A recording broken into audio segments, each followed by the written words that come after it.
ମାନେ ପ୍ରାୟତଃ ଦେଖିବେ ଯେତେବେଳେ ଆମ ମୋବାଇଲ ବା କମ୍ପ୍ୟୁଟର ଟିକେ ସ୍ଲୋ ହୋଇଯାଏ ଆମେ ତୁରନ୍ତ ତାର ଅପରେଟିଂ ସିଷ୍ଟମକୁ ଅପଗ୍ରେଡ କରିଦେଉ। ହଁ ବିଲକୁଲ ସେଇଆ ହିଁ ଆମେ ସମସ୍ତେ କରୁ।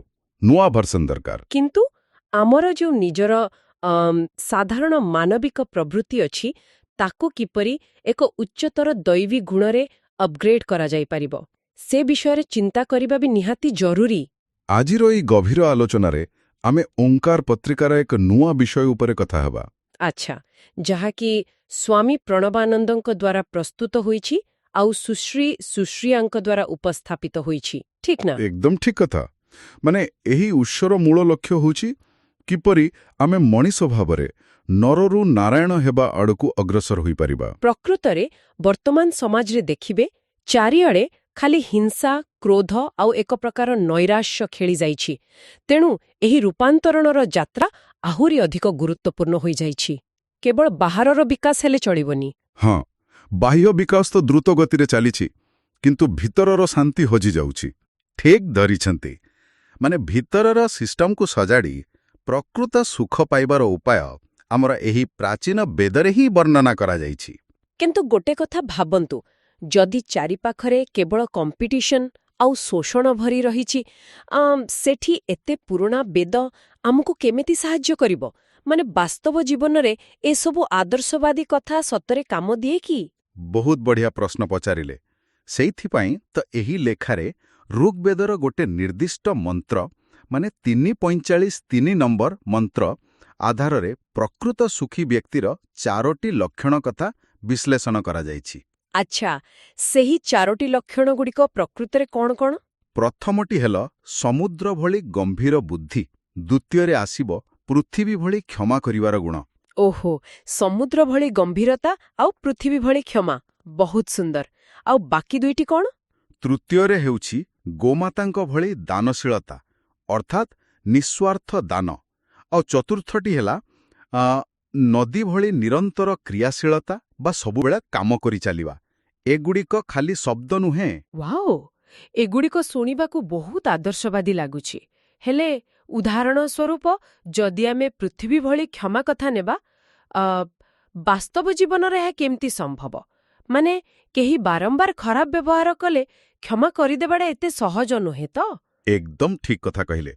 ପ୍ରକୃତରେ ଏଇଠି ହିଁ ଆମକୁ ନିଜର ଦୃଷ୍ଟିକୋଣ ବଦଳାଇବାକୁ ପଡ଼ିବ। ଟିକେ ଭାବନ୍ତୁ, ଆମେ ପୃଥିବୀ ଉପରେ ଦିନରାତି କେତେ ଆବର୍ଜନା ପକାଉଛୁ, ତାକୁ ଖୋଳି କଷ୍ଟ ଦଉଛୁ, କିନ୍ତୁ ବଦଳରେ ସେ ଆମକୁ କ'ଣ ଦଉଛି? ଆଶ୍ରୟ ଆଉ ଅନ୍ନ। ହଁ, ସେଇଟା ତ ସତ। କିନ୍ତୁ ଏହାର ଅର୍ଥ କ'ଣ ଆମେ ଅନ୍ୟର ଶୋଷଣ କିମ୍ବା ଅନ୍ୟାୟକୁ ଚୁପଚାପ ସହିଯିବା? ନା ନା, ଆଦୌ ନୁହେଁ। ଏହାର ଅର୍ଥ ହେଉଛି ଆମେ ନିଜ ମନରେ କ୍ରୋଧ କିମ୍ବା ପ୍ରତିଶୋଧର ବିଷ ନ ରଖିବା। କାରଣ ଯେତେବେଳେ ଆମେ କାହାକୁ କ୍ଷମା କରୁ, ଆମେ ପ୍ରକୃତରେ ଅନ୍ୟକୁ ନୁହେଁ ବରଂ ନିଜକୁ ଗୋଟେ ବହୁତ ବଡ଼ ମାନସିକ ବୋଝରୁ ମୁକ୍ତ କରିଥାଉ।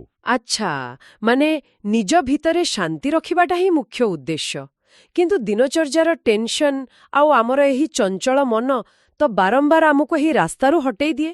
ଆମେ କେମିତି ନିଜକୁ ନିୟନ୍ତ୍ରଣ କରିବା?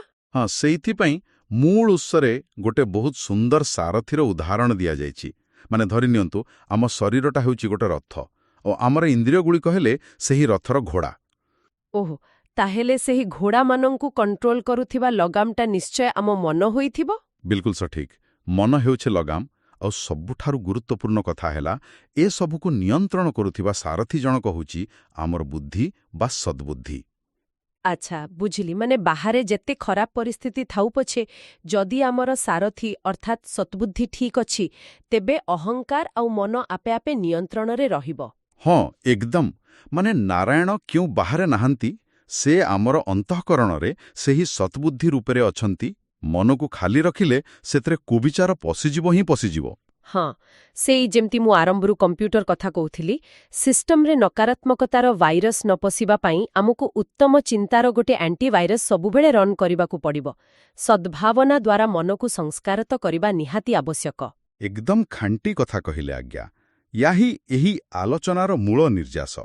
ଯେପରି ପ୍ରକୃତି ବା ଈଶ୍ୱର ବିନା କୌଣସି ସ୍ୱାର୍ଥରେ ସମସ୍ତଙ୍କର ମଙ୍ଗଳ କରୁଛନ୍ତି, ଆମକୁ ମଧ୍ୟ ସେହିପରି କାମ କରିବାକୁ ପଡ଼ିବ। ମାନେ ଫଳର ଆଶା ନ ରଖି ନିଷ୍କାମ କର୍ମ କରି ଚାଲିବା। ହଁ, ଆଉ ଯେତେବେଳେ ଶ୍ରଦ୍ଧା, ଦୟା, ଅହିଂସା ଆଉ କ୍ଷମା ଭଳି ଗୁଣ କେବଳ ବହିର ଶବ୍ଦ ନ ହୋଇ ଆମ ଜୀବନର ଅଳଙ୍କାର ହୋଇଯିବ, ସେତେବେଳେ ହିଁ ମାନବତାର ଦେବତ୍ୱ ବା ନରରୁ ନାରାୟଣ ହେବାର ଲକ୍ଷ୍ୟ ପୂରଣ ହେବ। ଏହି ସଜ୍ଜନତା ହିଁ ଈଶ୍ୱରଙ୍କ ପାଖରେ ପହଞ୍ଚିବାର ଏକମାତ୍ର ସିଡ଼ି। ସତରେ ଏହି ଗୁଣଗୁଡ଼ିକ ହିଁ ପ୍ରକୃତ କଲ୍ୟାଣର ବାଟ। ଆଜିର ଏହି ଆଲୋଚନା ପ୍ରକୃତରେ ବହୁତ ଗଭୀର ଆଉ ଶିକ୍ଷଣୀୟ ଥିଲା। କିନ୍ତୁ ଏହାକୁ ଶେଷ କରିବା ପୂର୍ବରୁ ଗୋଟେ ଛୋଟ ଚିନ୍ତାକର୍ଷକ ପ୍ରଶ୍ନ ଛାଡ଼ି ଦେଇ ଯାଉଛି। ନିଶ୍ଚୟ କୁହନ୍ତୁ।